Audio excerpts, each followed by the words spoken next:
भारतीय महिला दिव्यांगच्या कर्णधार आपल्या जन्मभूमीत आलेले आहेत आणि अक्षरशः जर पाहिलं तर त्यांच्या जन्मभूमीमध्ये सर्व गावामध्ये ते दिवाळी साजरी करण्यात आली आहे। गंगाताई आपल्या गावी आलेल्या आहेत आणि अक्षरशः जर पाहिलं तर या ठिकाणी जो सत्काराचा वर्षाव आहे तो खूप मोठ्या प्रमाणात झालेला आहे। आपल्यासोबत गंगाताईच आहेत।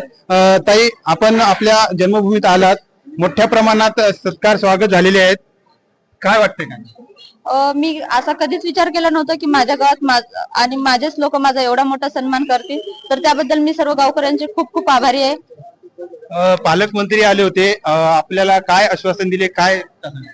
पालकमंत्री सर आले होते, त्यांनी एक गव्हर्नमेंट जॉबचं आणि जे काय इतर खेळाडूंना जो निधी वगैरे मिळतो ते मिळवून देण्याचं आश्वासन दिले। अतिशय प्रतिकूल परिस्थिती असताना तुम्ही एवढी मोठी झेप घेतलेली आहे, काय परिस्थिती होती असे आता आता काय वाटते?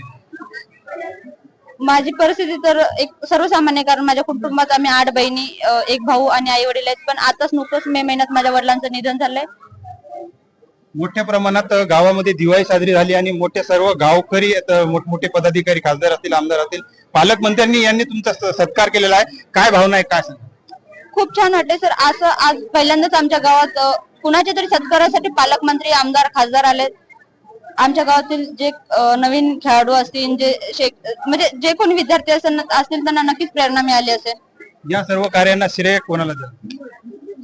सर्व गावकऱ्यांना। तुमचे कोच?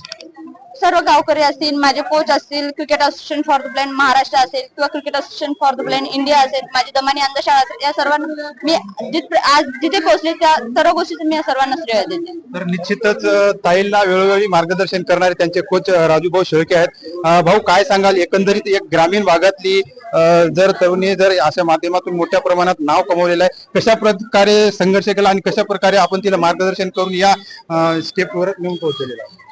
खर तर इतक्या ग्रामीण भागातली आणि 300 किलोमीटरवर ती जेव्हा शाळेत आमच्याकडे आली सोलापूरला, त्यानंतर तिच्यामधली आवड पाहून आम्ही तिला क्रिकेट शिकवायला सुरुवात केली आणि तिच्या जिद्दीने, मेहनतीने आज तिने हे जे यश संपादन केलंय खरंच खूप वाखाणण्याजोग आहे।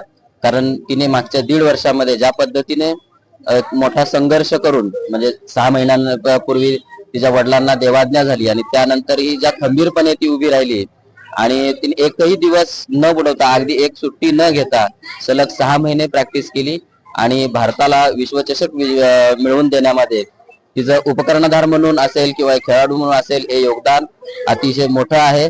आणि गंगाने जे काम केलंय देशासाठी, तर एक तिचा स्थानिक प्रशिक्षक या नात्याने मला तिचा खूप अभिमान वाटतो।